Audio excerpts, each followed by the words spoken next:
Your parents always warned you, don't sleep with the AC on or you'll get sick. But is that actually true, or just another myth? Air conditioning itself doesn't cause coughs or catarrh, but here's the catch.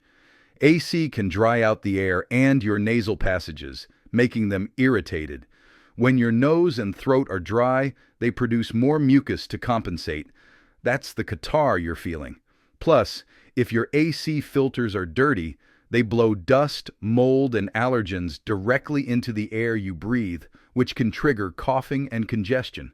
Cold air can also make existing respiratory conditions worse, but it doesn't create illness from nothing. The real culprit? Poor AC maintenance and overly dry air, not the cold temperature itself.